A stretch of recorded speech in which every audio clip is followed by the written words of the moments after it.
Hey, how's it going, guys, and welcome back. So we got a new game on Kickstarter called Elements. Now, I will preface this video by saying this game's a lot more similar to something like Monster Hunter, rather than your typical monster taming game that we cover on this channel. There is a mechanic where you can get various mounts that have certain abilities, but this is more of like a Mon light title instead of like a full-fledged monster taming game. That being said, I did think that this game looked really cool. My buddy Barry Bandit, who you should check out, by the way, showed this to me and also made a video on it. I wanted to go through the Kickstarter campaign. I know there's a lot of overlap between Monster Hunter fans and Monster Taming fans, so I figured, why not? Let me know in the comment section if you want me to cover more Monster Hunting-esque games as well. And we're going to start off with the Kickstarter trailer, and then I'm going to read through most of the campaign for you. I know myself, I'm someone who typically doesn't like to read things. I'd rather have it given to me in a video format, so that's what I'm here for. Anyways, let's check this out.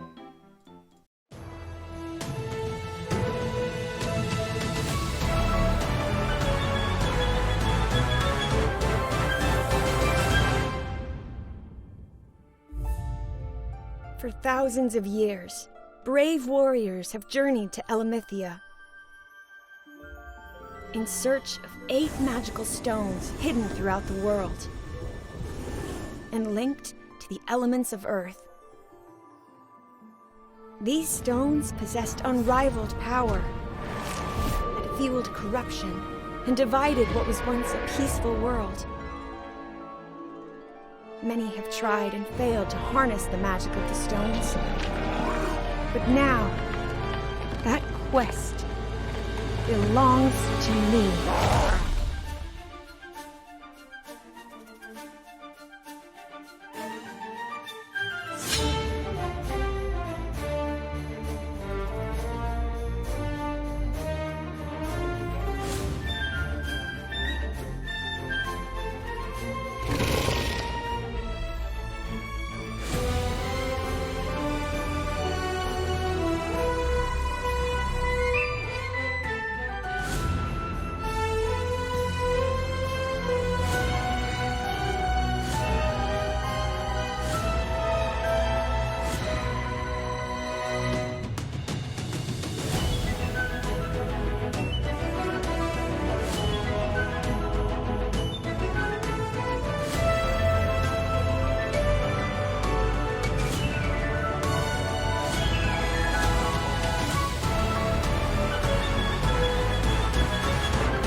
All right, so pretty cool looking stuff. I have read through the Kickstarter campaign. I just kind of glanced over it before I decided to make a video about it, but we're going to be reading through it and I'll give you guys my reaction and stuff like that. You will notice that it is funded. I think it's like 200% funded. It needed to raise 20,000 Canadian. It's at 46,000. These guys are actually from Canada like me, so, you know, shout out to my Canadian friends here. But the reason it's low, from what Barry was telling me, it's apparently they've already secured a publisher, and they have a deal with Epic. So I think the Kickstarter is more of like a marketing thing, but we'll get into that. So story. Elements is a story-driven open-world action-adventure RPG set in Elemithia, a world connected to Earth by 8 elemental stones. It's up to you to help Nia and Beckett navigate the land and find all 8 stones.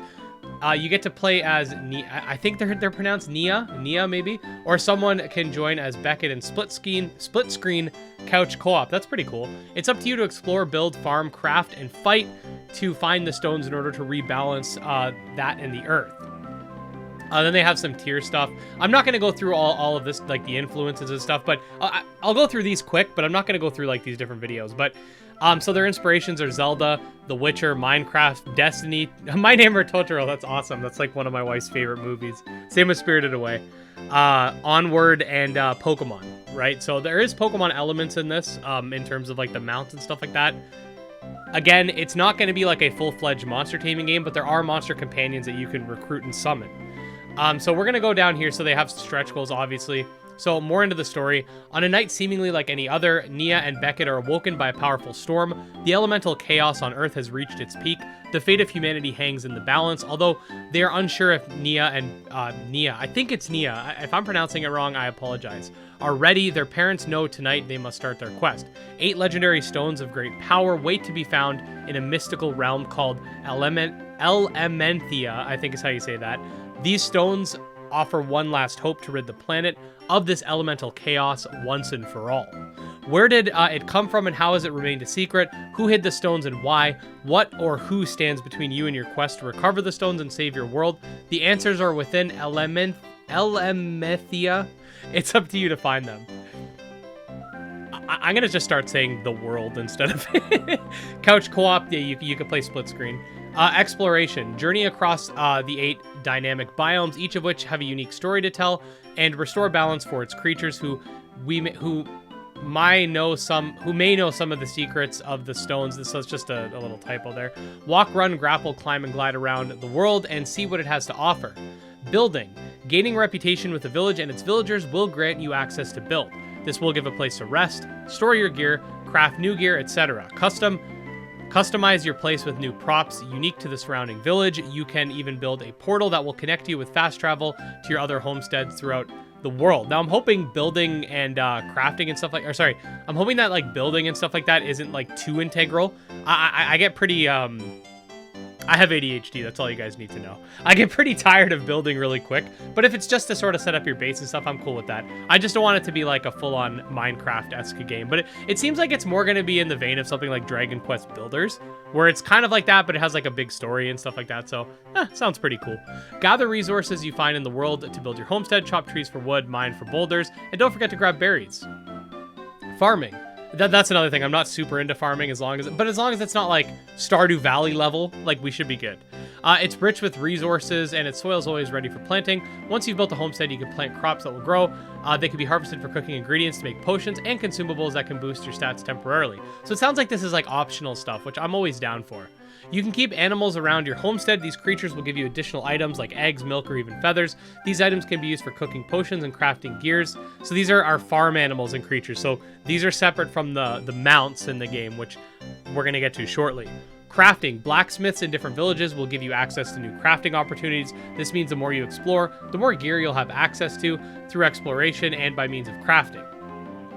Combat. Combat in elementals is as deep as you want it to be. You have melee, ranged, and magic attacks. Any weapon and playstyle is open to the player, and your progress with each weapon type will be determined by how much you use it. If you want to get good with a bow, use it more. If you want to become better at magic, cast more spells. You're the maker of your own destiny, so you have those like RPG elements there. Melee. In elements, you have light, heavy, and special attacks. These can be combined with in different ways to create combos to catch your opponent off guard. You can block, parry, dodge, and dash. This is going to be my playstyle. This is a Dark Souls playstyle right here. You decide if you want to play aggressive towards enemies or let them come to you. Ranged. Attack your enemies from a distance by using many different bows. In elements. Find or craft new elemental arrow types. Take advantage of enemy weaknesses. In addition to a bow, you can find many different elemental exploding magical orbs that can be thrown to cause distractions, or so basically grenades. That's pretty dope. Magic. There are 8 different elemental stones you must find, which are scattered throughout the world. Light, dark, fire, water, ice, earth, nature, and air. These elements will react to each other and have an impact on how you traverse the world and engage in it. Some enemies will be weak to certain elements. Use this to your advantage. There will be many different elemental magic types and elements. Each elemental type will have versions of projectile, AoE, defensive, healing, summoning, beam, and trap magic. If it makes sense for the element, each spell you acquire can be upgraded simply by using the spell. The more you use it, the faster you'll upgrade. Stealth. So even have stealth mechanics. That's pretty cool. Choose your playstyle. Go in magic blazing or sneak up on your enemies to get the drop on them. Quests. In some games, it's hard figuring out what you should do. In elements, we want to guide the player without holding their hands. Discovering something on your own is a big part of what makes games awesome. Chat with NPCs to start quests or stumble upon them by exploring. Elements quest system is intuitive, so you learn more as you explore, which can lead to new quests and connections to other creatures and locations. Weapons and armor, there will be lots of different types of gear. Some gear will be linked to certain bosses. I always love boss weapons. I always thought that was a really cool idea that games do stuff like that. Or quests, and some will be hidden throughout the world. There will also be unique sets of gear that can only be found or crafted in certain biomes. Currently, there are 11 weapon types. So not weapons, weapon types. One-handed sword, one-handed axe, one-handed hammer, great sword, great axe, great hammer, spear, shield, dagger, bow, magical staff, and that's it. Our hope is to add more weapon types in the future. That's already a pretty good selection. You can have tons of weapons just out of those 11 types. In elements, you have 6 armor slots, helmet, amulet. Okay, so you got Dark Souls right here, right? Any game that has armor and weapons is automatically Dark Souls in my brain, even though it's not. Each elemental weapon can be socketed with elemental fragments that can be found in the world. These fragments give your weapon additional elemental offensive and defensive stats, and can also give you see? Dark Souls. Puzzles. Throughout your travels in Elementhia, you will come across many puzzles. Some will require your wits, while others will require interaction to a certain element. Kind of reminds me of like Zelda dungeons. I hope we see stuff like that. That's one of the things that I really disliked about Breath of the Wild. The dungeons were really weak. I want to see like Twilight Princess type dungeons, or stuff like that in this game, and just in future Zelda games too. Mounts. So this is, like I said, monster taming is not a major focus of this game. It's a pretty like noteworthy mechanic that will be utilized quite a bit, but it's not like the main thing. Like, I don't think there's going to be like 100 different monsters for you to collect and use or anything like that, but there is a certain amount. I'm guessing it's going to be something similar to like Far Cry Primal, where there are different monsters that you can use and then summon and then use to fight for you or whatever. But this is what they have to say about mounts. On your journey, you will encounter many creatures. Some of these creatures can be mounted. Once you tame a creature, you will have the ability to summon them at any time. There are different mount types: ground, air, and water, so that makes sense. Like, you have those that can run, you have those that can fly, you have those that can swim. Some mounts have magical abilities and can be additionally fortified with armor. The world. There are 8 distinct biomes, 1 for each element. The biomes are not only influenced by their elements, but also the cultures of those who live there. You're free to explore in whichever order you choose. Remember, it may be advantageous to acquire certain elemental stones before others. You will not only journey through the world, you will also help shape it. A dried waterbed might need some water to become full of life again. A forest void of life might need one creature released from captivity to bring back its vibrance. You and the things you do affect the true potential of the world. They have dynamic weather. Villages. Each biome will have villages inhabited by different creatures. The quests you are given, the gear you can craft, and the items you buy will depend on the elemental region and village creature type. After you prove to the villagers that you are not a threat, you are able to build a homestead within the village limits. Homesteads can simply be a location to store extra loot, but they can also be a place to craft new gear, plant crops that you harvest, you can house creatures, etc. A fast travel, it's another one. Creatures. Okay, so again, not a full-on monster taming game, but there's a lot of monster taming, all right? Especially for a game that's not touted as a monster taming game. Each biome has its own unique creatures and wildlife. Some are friendly, some are not. And some may become friends after you defeat them. So you have a few of these different ones here. I actually really like the creature design so far. Guardians. Guardians are creatures who protect the stones. They are given the task to only submit to those who are worthy, noble, and pure of heart. Once an elemental guardian is defeated, they will relinquish their stone to the victor. So these are like the bosses. And then you got collaborators and stuff down here. Music, I'm not gonna go into all the music. You have all the different tiers. I want to play this game. I'm not 100% sure if the alpha is going to be something that you're allowed to stream. I'd have to ask the developers on that. If the devs are watching, I'd love to know. Personally, I went for the alpha tier. I want to play this game early. It's something that interests me. Whether or not we're gonna show it even on the channel, I think you guys would like me to cover something like this, but you have to let me know in the comments, because it is a little bit adjacent to what we usually cover. But I think it's pretty cool, so I'd like to cover it. And then they have a roadmap here. So they're gonna have a demo at PAX West in September. The Kickstarter, sorry, that already happened. So the Kickstarter launch was 2 days ago. March 1st will be the Kickstarter end. Q3 will be the alpha launch. Q4 will be a public demo for everybody. Q2 is supposed to be early access. So that's 2024, by the way. Q2 2025 will be PC, and Q4 2025 will be console. This is good. This seems a lot more realistic. They're not promising a game next year. 2.5, almost 3 years, basically, is what we're looking at, because we're in Q1 2023. So it's about 3 years. I think that's a lot more realistic. And then they just, you know, the why Kickstarter and all that stuff. I encourage everybody, I will leave a link to this in the description, obviously. I encourage everybody to read through everything that I haven't discussed. You know, listen to the music, listen to the, you know, accessibility features, languages, all that stuff. I'm not going to keep you guys here that long, but read through everything.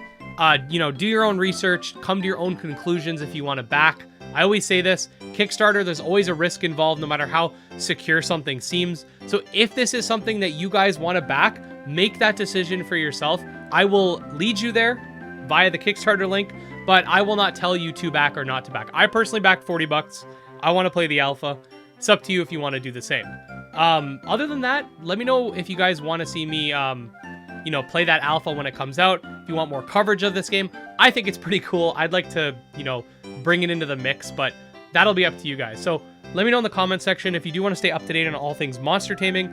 Definitely subscribe to the channel. I put out new videos every single day. Check out my Twitter, Discord, and Patreon linked below. Special thanks to the patrons, especially Jim Hamilton, Dro Ghost, Dark Persona, and Exodus. And we'll see you next time. Peace.